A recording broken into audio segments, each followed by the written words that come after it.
Hi everyone, I'm reading Global Woman, Nannies, Maids, and Sex Workers in the New Economy by Arlie Hochschild. And today's chapter is called Filipino Workers in Hong Kong Homes, Household Rules and Relations by Nicole Constable. When I first met her in Hong Kong in 1994, Kathy was 19 years old. As she told me her story in the shade next to St. John's Cathedral, her naive and cheerful demeanor belied the difficulties she had experienced since leaving her home in the Philippines. Kathy is the youngest of 6 children, and her mother is a widow. She completed secondary school at age 17. A promising student, she hoped to study management in college and eventually to start a small business. But her mother could not afford the tuition, so Kathy decided to go to work as a helper in Hong Kong instead. She had to overcome her mother's resistance. I explained to her that I wanted to go to college, Kathy told me. If I can earn some money, I will finish 1-2-year contract and then I'll go back home and continue my studies. To avoid employment agency expenses, Kathy asked her sister, who had already worked in Hong Kong for 6 years, to help her find an employer. A friend of her sister's recommended Mrs. Leung, a Cantonese woman in her late 30s who ran a small textile business. Kathy was assured that Ms. Leung would be a good employer. She was single and lived alone in a small, middle-class flat. The workload, it seemed, would be reasonable. Kathy's sister met her at Kai Tak Airport the evening of her arrival in October 1992 and took her to her employer's house. Kathy was surprised to find that the single woman lived with her husband and daughter, but Ms. Leung kindly reassured Kathy that she would be treated as a younger sister. As it happened, however, Kathy was required to work 16 hours a day and to do illegal work outside of her employer's home. She was not paid the legal wage stipulated in her contract. As Kathy explained, "It's written in the contract 3-2, Hong Kong dollars 3,200. But when I got to Hong Kong, Ms. Leong said to me, your salary is 2-3, but don't worry, I will just add to it if your performance is good until it reaches minimum wage." She promised me, so I expected her to respect that promise. But for 6 months, no, she didn't add to my salary. So she only gave me 2-3. But in fact, I only received 2-1 because she opened a bank account for me, but she did not give Hong Kong dollars 200 every month.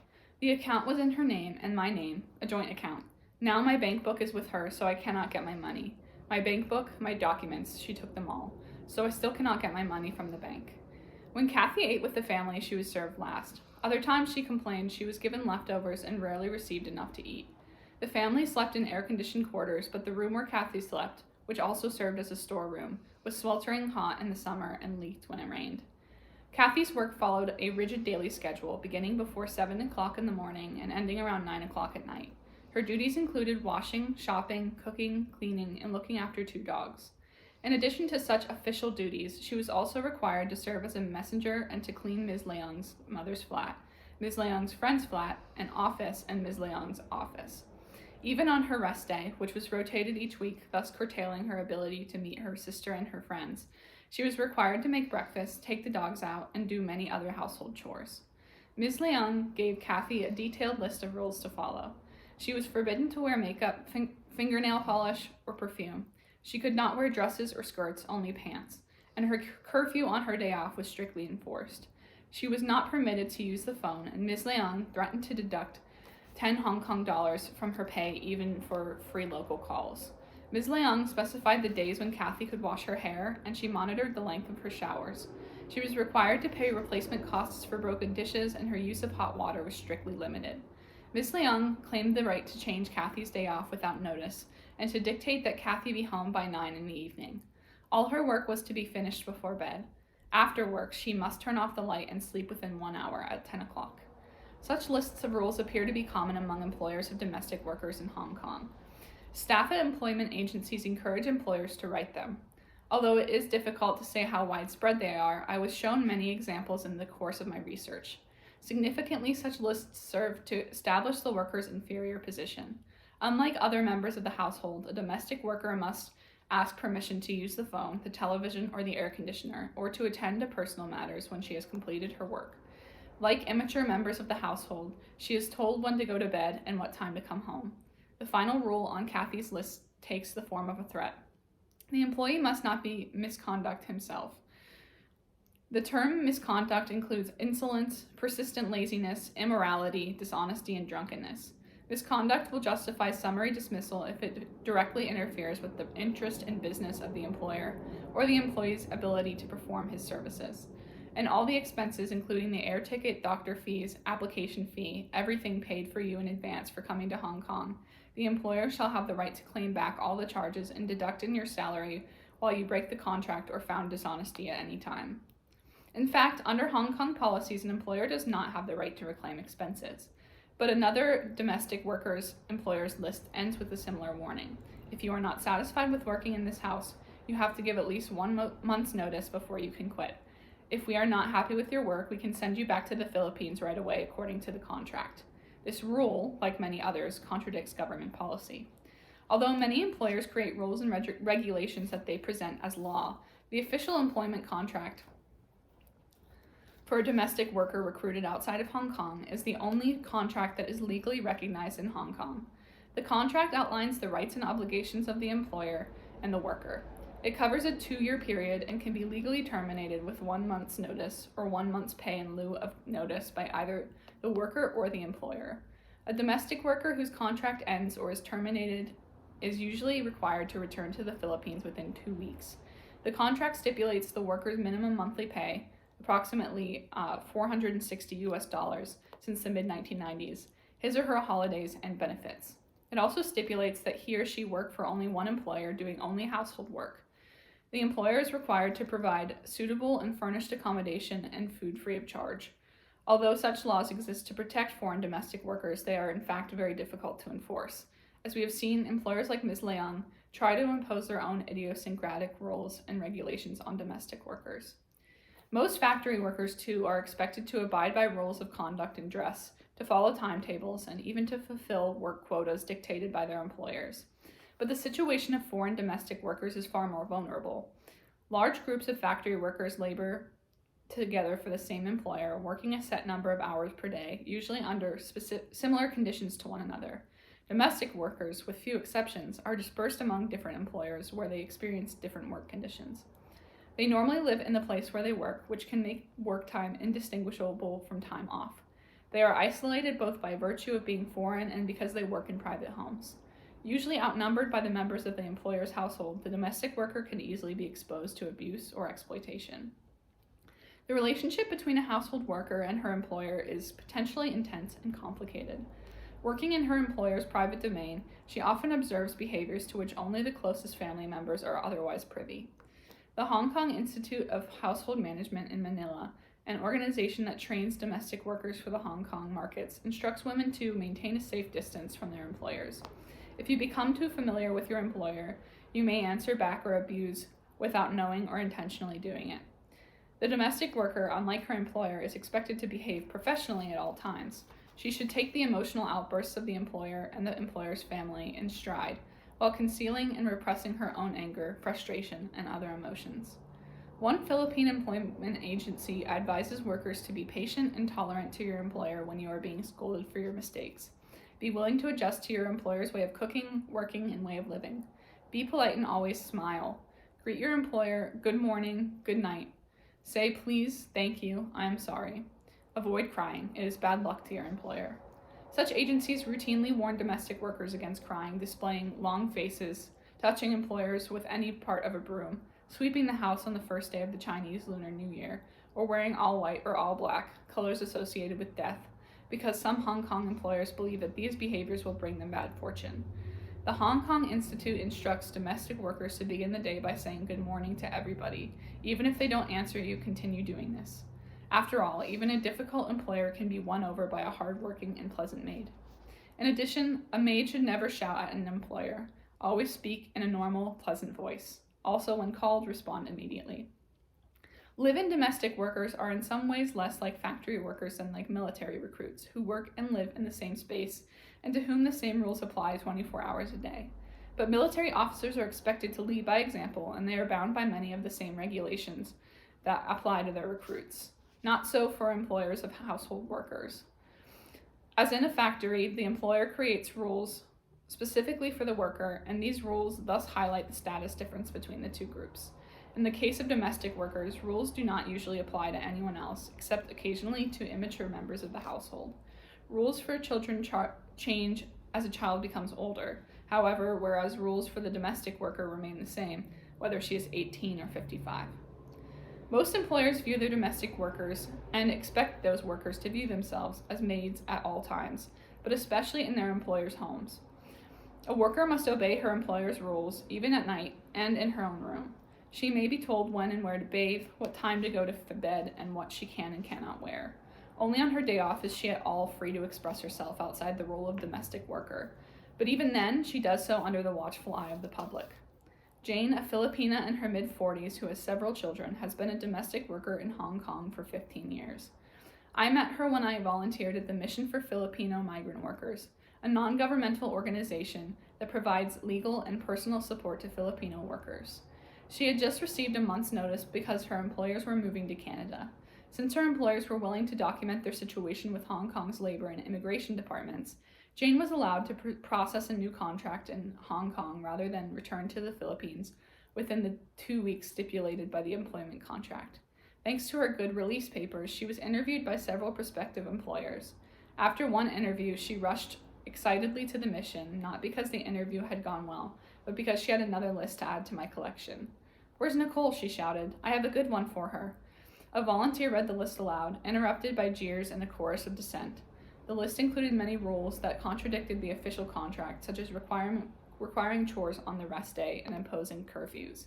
Other rules included: you are not allowed to rest and lean on sofa of parlor and your employer's bed.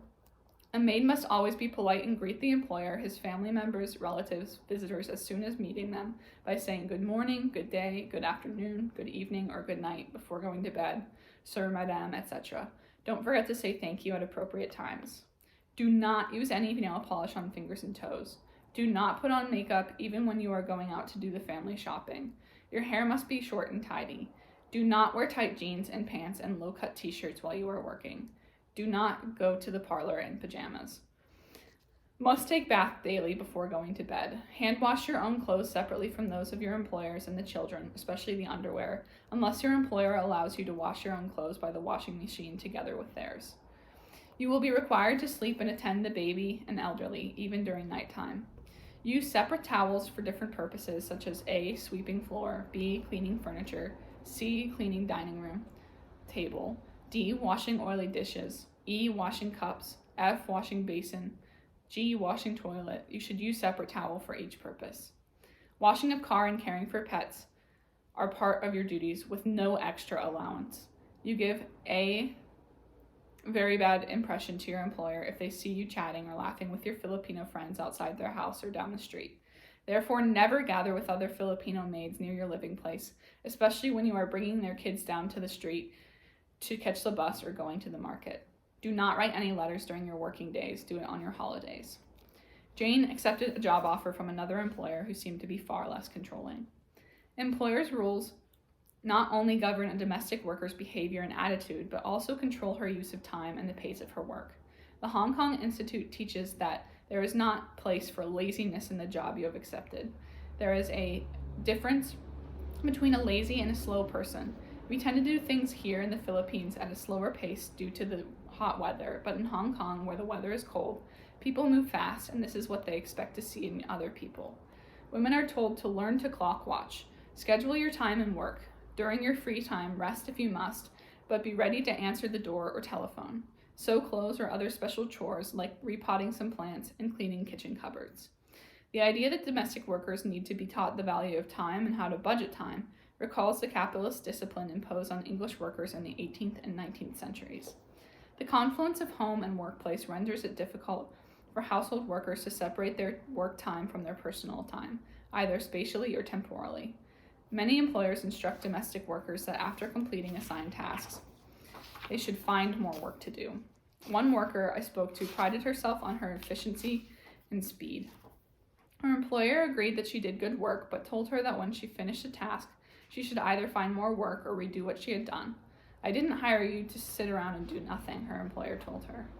Domestic workers are usually expected to follow timetables and schedules. The timetable allows the employer to control the domestic worker's use of time. It also prevents the worker from using her time more efficiently to create free time. Regardless of whether the floors or windows appear clean, they must be cleaned at the scheduled time. In most cases, workers are not allowed to judge for themselves whether a job needs to be done. They are merely required to follow the schedule. Many domestic workers are not permitted to write letters or take care of their own business on workdays or during work hours, regardless of whether they have completed their duties. It is as though the employer has bought the domestic worker's labor power and time, not simply hired her out to carry out specific tasks. Cannot see. Blind. Most employers impose restrictive curfews and dictate that a domestic worker return home by 8, 9, or 10 in the evening on her day off.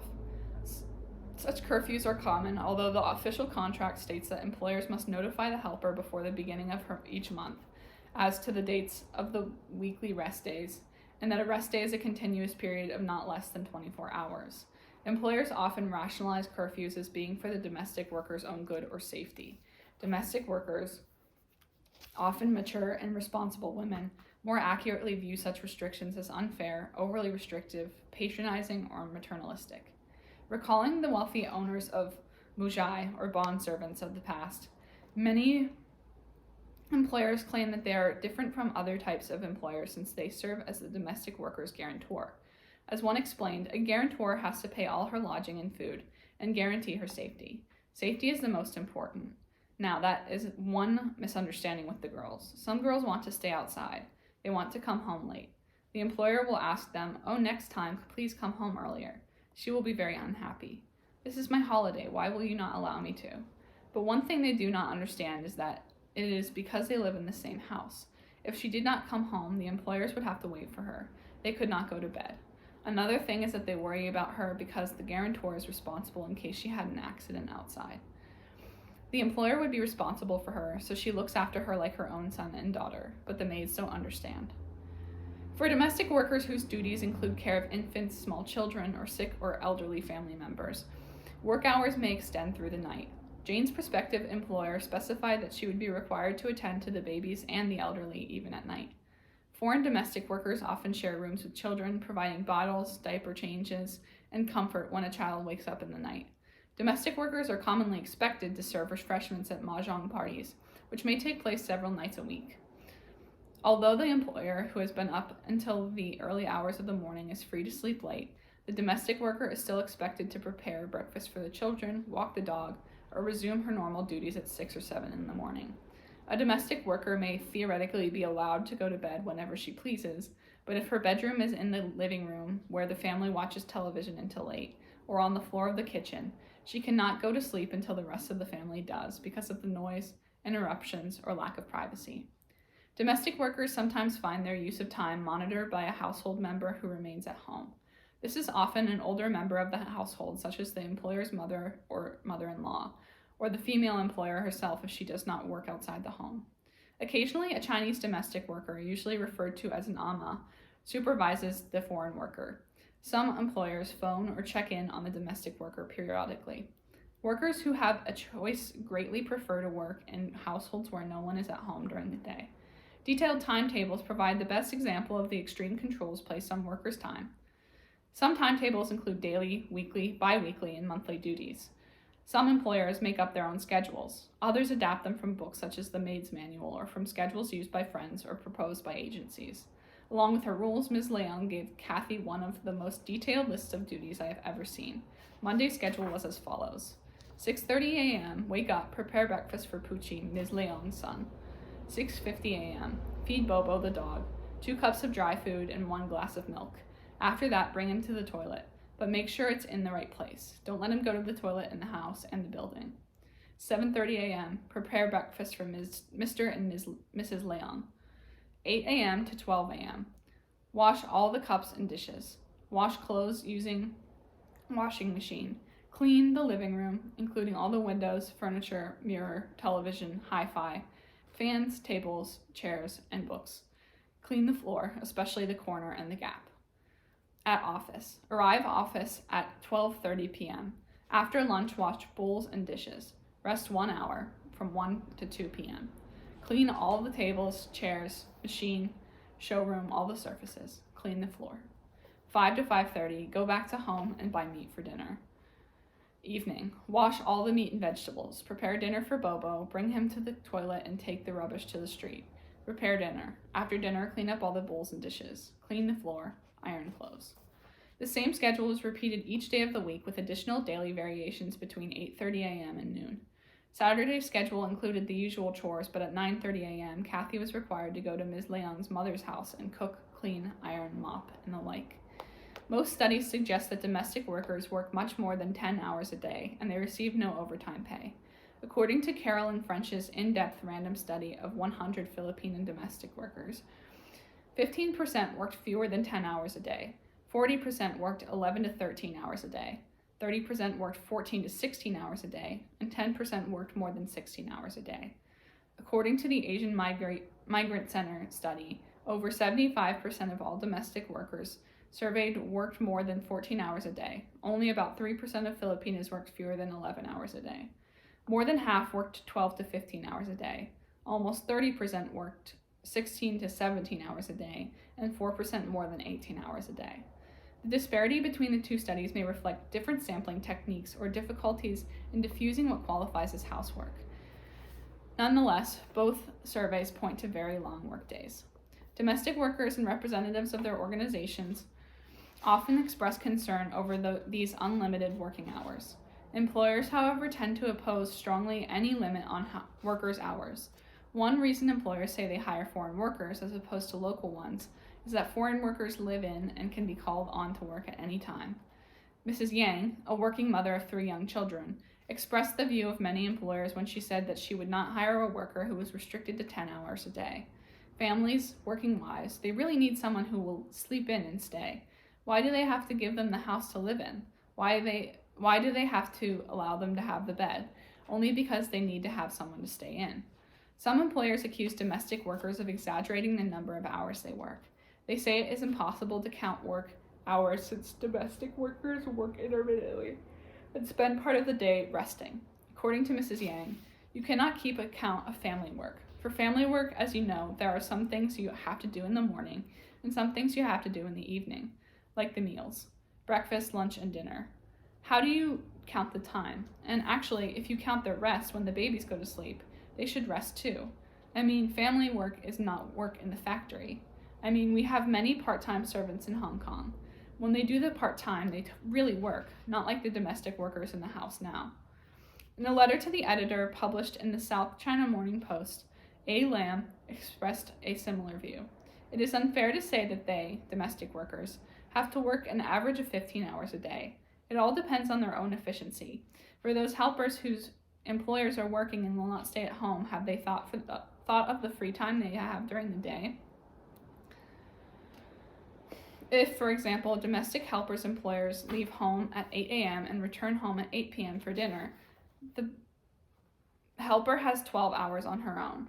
If she can organize her work better, I'm sure that she could have about 3 or 4 hours free time within those 12 hours. One of the reasons for their long working hours, and I think most employers would agree with me, is because most of them do not organize their work.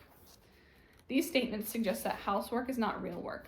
Even employers who were themselves once full-time housewives feel justified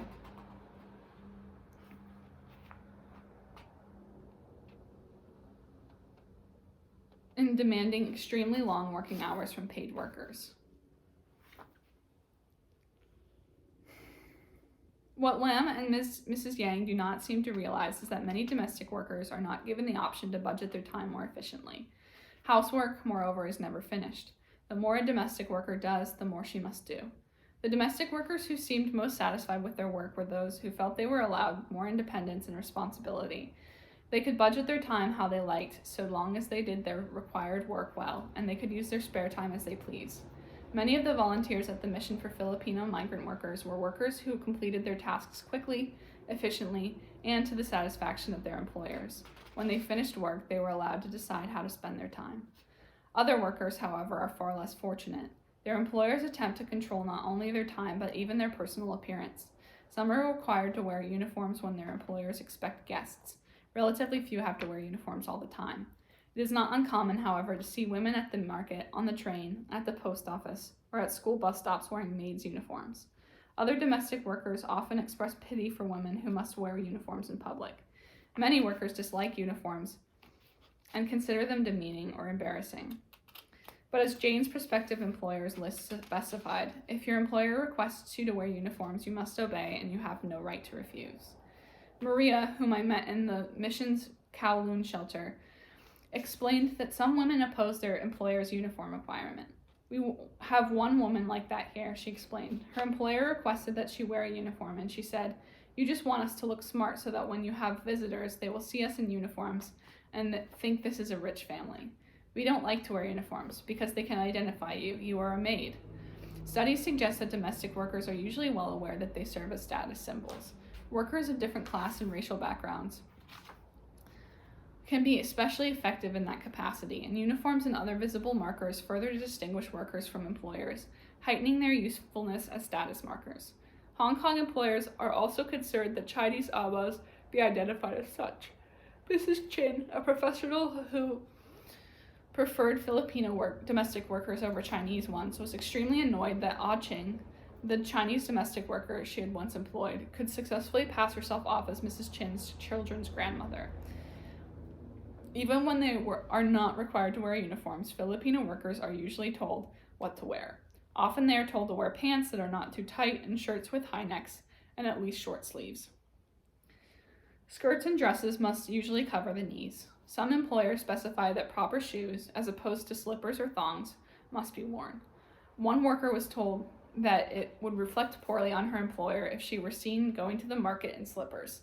Another worker, Acosta, had a part-time employer complain that she dressed less like a maid than like someone going to a disco. Some employers take their regime so far as to attempt to control their workers' hygiene and bodily appearance. Almost every part of a worker's body, literally down to her toes, may be subject to the employer's control. Employers sometimes monitor their workers' use of makeup and perfume, as well as the length and style of their hair.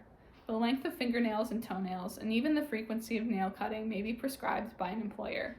Few of the women I spoke with were permitted to dress as they pleased. Most had some restrictions imposed on them.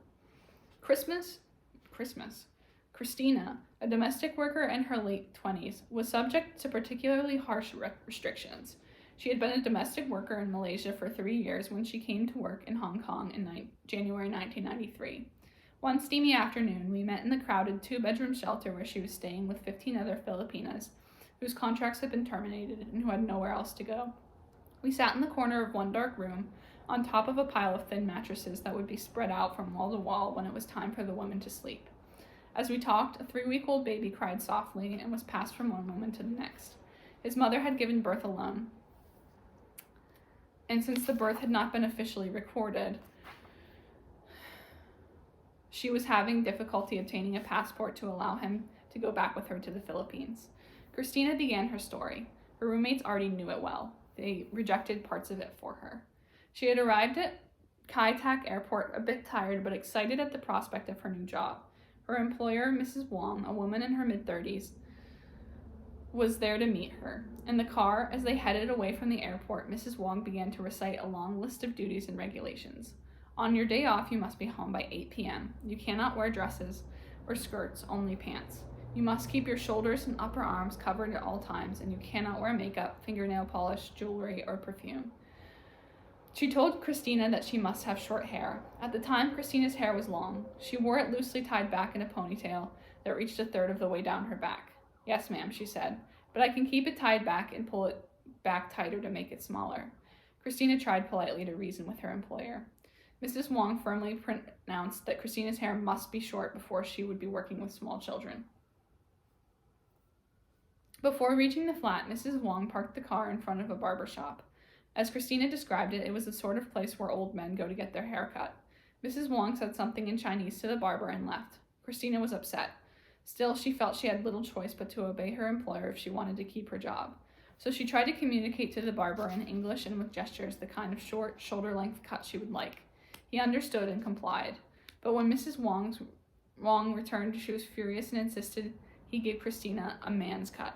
She watched and waited while the barber cropped off Christina's hair.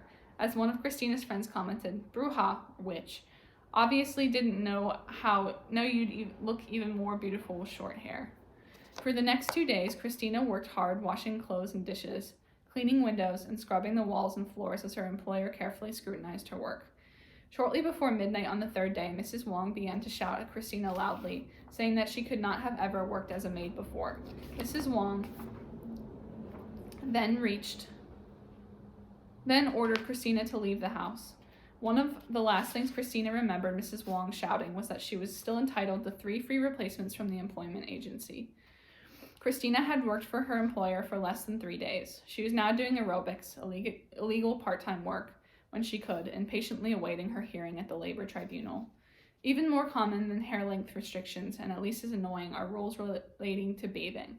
At least 15 different Filipinas told me that their employers dictated that they follow the Chinese custom of bathing in the evening before bed. Most were required to bathe after ironing or some other work in the evening. Some workers were assigned a specific time to bathe. Several women explained that in the Philippines they would bathe in the morning and sometimes in both the morning and the evening. Bathing in the evening when one is still hot from work, they believe, can make one more susceptible to colds, bronchitis, pneumonia, or pasma, chills. They believe it can make the veins in the hands or legs bulge and that it can cause permanent varicose veins. Jane showed me the bulging veins on her hands and explained that this happened only after she came to Hong Kong. Maria said, I had to iron many, many clothes, and then I had to hand wash more clothes again. So we have, you see, she pointed to her hands, veins. I didn't have hands like this in the Philippines, because if we iron in the afternoon, we never even take a bath or wash our hands. Our parents get angry at us, because we will get colds, rheumatism, arthritis.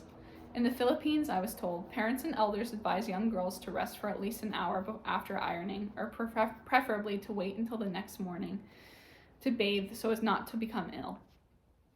Back home, one worker explained she was not allowed to wash the dishes if she had just ironed. Her employer, however, always made her wash dishes, iron, and then bathe. She interpreted her employer's order as dangerous to her health. Another worker said that forcing her to bathe in the evening was just another way in which her employer was trying to destroy her health and beauty. Acosta advised friends who had to shower in the evening to threaten their employers with the medical bills that might ensue should they become sick. Kathy was particularly upset about her bathing situation. Mrs. Leung criticized the length of her showers. Kathy quoted her, "Why, when you take a bath, do you take such a long time? It takes you 1 hour, a half hour or something," she said. Why, she said to me. "In the Philippines, you do that?" "Yes," I said. "Well, you're in Hong Kong already. You can follow what I want." "Okay," I said. Miss Leung would not allow Kathy to bathe before going out on her off day. She told Kathy to wash once a day in the evening and would not allow her to wash her hair every day. I asked Kathy to describe her usual bathing pattern in the Philippines. "My hair and my body every day. In the morning I wash it all, hair and body and everything. Every day in the Philippines I clean my body at least twice a day, but at my employer's it's only one time and in the evening, so it's terrible. So she said on my day off I cannot take a bath normally. So every week I would bring some clothes and I go to my friend's house just to take a bath." Acosta's first employer would not let her wash her hair every day as she was accustomed in the Philippines, and if she came out of the bathroom with wet hair, the family members laughed at her or scolded her. Cora, another worker, explained that Filipinos prefer bathing daily, usually in the morning, and that they will wear their clothes only once. To the Chinese, she reflected, "We are being spoiled and not behaving like maids." I'm going to take a break there. There's still a good couple pages left, and then we'll do a part 2. So thank you for joining me for part 1, and part 2 should be uploaded shortly. Thanks. Bye.